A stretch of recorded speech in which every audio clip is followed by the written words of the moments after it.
Welcome to my channel. So I thought I would take some time out today to talk to you about the Titanic story and some of the other features that were vital to the Titanic ship. For instance, the accommodations and some of its other features. And so let's have a look at them right now.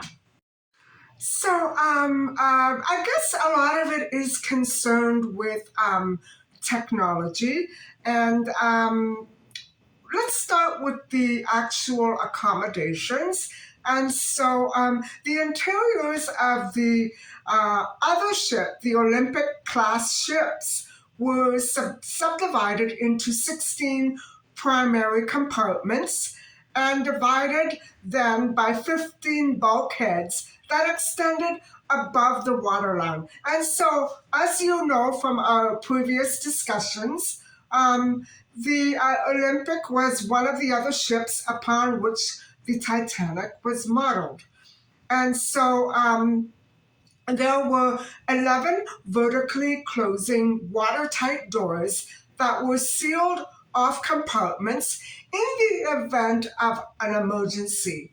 And so the ship's exposed decking was made of pine wood and teak, while the interior ceilings were covered in painted and granulated cork to combat the event of condensation. And so, standing above the decks were four funnels, each painted in buff with black tops, and only three were functional. The last one was a dummy, installed only for aesthetic purposes and for kitchen ventilation. So there were two masts, which were 155 feet each and 47 meters or 47 meters high, and they were for working cargo. And so there, as for the technological aspects, there was a rudder and steering engines. Due to the size and weight of the Titanic's rudder, which was about 78 feet and 8 inches long, and 15 feet and 3 inches high, or vice versa. I got that mixed up. And they weighed over 100 tons. Now, if that it required steering engines just to move it. And so two steam-powered steering engines were installed, though only one was used at any time, with the other one just strictly for reserve in case something would happen to the power. So they were each connected to the short tiller through springs to isolate the steering engines from any shocks in heavy seas or during fast changes of direction. And so, as a last resort, the tiller could be moved by ropes and um, that were connected to two steam capstans. And the capstans were also used to raise and lower the ships, five anchors, one port, one starboard, and one in the center line, and two kedging anchors.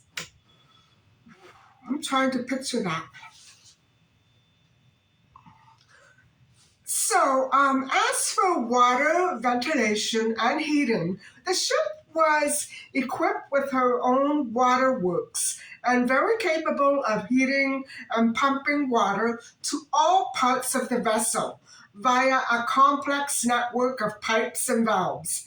The main water supply was taken aboard while the Titanic was in the port, but in an emergency, the ship could also distill fresh water from seawater. And though this was not a straightforward process, as the distillation plant quickly became clogged with salt deposits, there was a network of insulated ducts that conveyed warm air and that was driven by electric fans around the ship. And the first class cabins were fitted with additional electric heaters. Oh, So, as for radio communications, the Titanic's radio length equipment, then known as wireless telegraphy, was leased to the White Star Line by the Marconi International Marine Communication Company, which also supplied two of its employees, Jack Phillips and Harold Bride, as the operators. And so the service maintained a 24-hour schedule, primarily sending and receiving passenger telegrams. So it looked like a telephone or a communication system, like our computers do today. And so, but it also handled navigation messages, including weather reports and ice warnings. I wonder what's happened at the crash. And so the radio room was on the boat deck in the officers' quarters. A soundproof silent room next to the operating room um, uh, housed very, very loud equipment, including transmitter and motor generators used for producing alternating currents. Oh boy. And so the operators' living quarters were very close to the working office, and the ship was equipped with a rotary spout gap transmitter with the wireless telegraph call sign MGY, and communication was in Morse code. And so the transmitter was a first Marconi installation to use a rotary spout gap. Wow. And it gave the Titanic a very distinctive musical tone that could be readily distinguished from other signals. Now, how cool is that? I wonder if we still have stuff like that for vessels. You know what I'm saying? I wonder if that still exists. So, the transmitter was one of the most powerful and guaranteed to broadcast over a radius of 350 miles. And so an elevated T antenna that spanned the length of the ship for transmitting and receiving was also attached to that. So the normal operating frequency was 500 kHz, or 600 M wavelength. However, the equipment could also operate on short wavelength of 1000 kHz or 300 M wavelength that was employed by smaller vessels with shorter antennas. And so let's talk about the passenger facilities. The passenger facilities aboard the Titanic aim to meet the highest standards of luxury. According to the Titanic's general arrangement plans, the ship could accommodate 833 first-class passengers and 614 second class and 1,006 third class. So the total passenger capacity was 2,453. In addition, her capacity for crew members exceeded 900, as documents of her original configuration stated that her full carrying capacity for passengers and crew was approximately 3,547. So her interior design departed from that of other passenger liners, which typically were decorated in a heavy style of a manor house or an English country house. Isn't that wonderful? And so the Titanic was laid out in a much lighter style, similar to that of contemporary high class hotels, such as the Ritz, which was a reference point, with first class cabins finished in the Empire style. A variety of other decorative styles, ranging from the Renaissance to Louis XV, were used to decorate cabins and public rooms in first and second class areas of the ship. The aim was to convey an impression that the passengers were in a floating hotel rather than in a ship. And as one passenger did recall on entering the ship's interior, a passenger would lose the sense of being on board ship and simply feel as though they were entering a hall within a house ashore.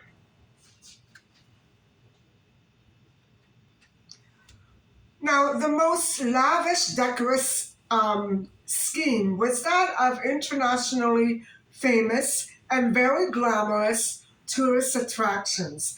Among other features for first class passengers was a 7-foot deep saltwater swimming pool. Wow.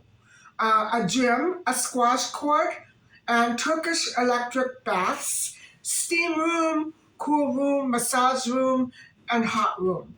Um, so the first class common rooms were impressive in scope and very lavishly decorated, including a lounge in the Versailles Palace style, enormous reception room, a smoking room, and a study. The a la carte restaurant was done in Ritz Hotel style, a concession by a famous Italian restaurateur named Gatti at the time. A Café Parisien, decorated in the style of a French sidewalk cafe, was complete with ivy covered walls and wicker furniture run as an annex to the restaurant. For an extra cost, first class passengers could enjoy the finest French cuisine and the most luxurious of surroundings. There was a veranda cafe where tea and refreshments were served, offering views of the ocean. At 114 feet, 35 meters long by 92 feet wide, the dining saloon was on D deck, designed by Charles Fitzroy Doll, and it was the largest room afloat and could seat almost 600 passengers at once. And third class accommodations. They were not as luxurious as the first or second class, but better than many ships going at the time. So they reflected a very improved standard by which White Star Line went by and adopted for transatlantic immigrant and lower class travel. On other North Atlantic passenger ships, third class accommodations consisted of little more than open dormitories in which hundreds were confined, often without adequate food or toilet facilities. And so the White Star Line decided to change all that. And as seen aboard the Titanic, White Star Line passenger ships divided third class accommodations into two sections at opposite ends of the vessel from one another. And so the established arrangement was that single men were quartered in the forward area, while single women were and married couples and families were in the back or in the other area. So while other ships provided open berth sleeping arrangements, the White Star Line vessels provided third class passengers with private and small but comfortable cabins that could accommodate 2, 4, 6, 8, or 10 passengers. So they were of varying sizes. And so third class also included their own dining rooms as well as public gathering areas, including adequate open deck space, which comprised the poop deck at the stern, forward and aft well decks, and large open space on D deck as a huge social hall. This was supplemented by addition of a smoking room and a general room on C deck for reading and writing. Although they were not glamorous in design, they were above average. And so, wow, I'm trying to picture it. And it must have been beautiful, guys. It really must have been. Okay, so now let's talk a little bit about the activities aboard the Titanic. Leisure facilities were provided to pass the time, as well as making use of indoor amenities such as the library, smoking room, and gym. It was customary for passengers to socialize on the open deck, um, walking or relaxing in hired out deck chairs or benches. And so it must have been quite nice. And I imagine a good many people must have made very lasting friendships on those beautiful ships. And so, as for the passengers, a passenger list was published before sailing, and I hope that this has changed. I really do. To inform the public which members of the great and good and wealthy were on board. Oh my God, heaven help me. And it was not uncommon for ambitious mothers to use that list to identify and single out rich bachelors to whom they could introduce their marriageable daughters during that voyage. Wow. Things were as bad then, I think, as they are now, because that can kind of have a way of backfiring in a very major way. There used to be when I traveled by air, there used to be such a thing as a blocked PNR where nobody could know that you were traveling. I don't think they have that anymore.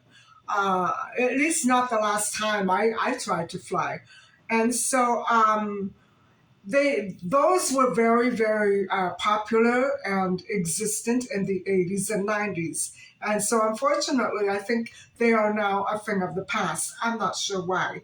So anyway, one of the Titanic's most distinctive features was a first-class staircase, known as the Grand Staircase or the Grand Stairway.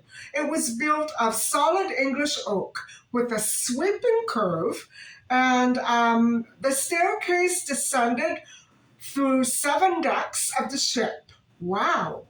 And it was placed between the boat deck to E deck before terminating in a simplified single flight on F deck.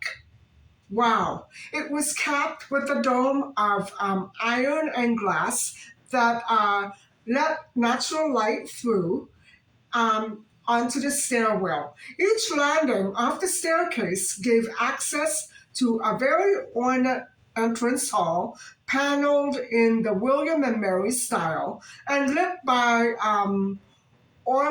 ormolu and crystal light fixtures. Wow. I Parts of it have been reduplicated, and I'm sure it was so beautiful. At the uppermost landing was a large carved wooden panel containing a clock with figures flanking the clock face. And so the grand staircase was obviously destroyed during the sinking and is a void in the ship, which modern explorers did use to access the lower decks. And so during the filming of the movie Titanic in 1997, the replica was ripped from its foundations by a force of inrushing water on the set. And so, guys, this concludes my discussion on these other features that were part of the Titanic RMS. And I think it's important to realize the scope and the enormity and the glamour of this wonderful, beautiful, amazing ship that sank due to a very tragic and accidental crash in one of those humongous icebergs that were just sitting there in the middle of the ocean. And, it was by pure chance that it didn't move that much of um, apart a ways to the side in order to avoid it. It just didn't manage to make it. And so that was indeed a horrific crash. And all of this that I'm explaining to you, sank right to the bottom of the ocean. And it is tragic because along with all that beauty were all the wonderful passengers that mostly all, not all of them completely, who sank to the bottom of the ocean as well. And so I believe that the next time that we do bring up the discussion of the Titanic, we will try to focus on some of the passengers. And I can't promise you a replica of the movie The Titanic, but I'm maybe going to try to hunt down some of the characters that were in the movie and try to bring them to life to you with a biographical sketch. You know what I'm saying? And so that's going to take a little bit of research. So let's expect more maybe within a week or so. And for now, this will conclude our discussion on the Titanic RMS. I hope that you've enjoyed. And please, thank you very much for watching. Please don't forget to like and subscribe. Bye for now.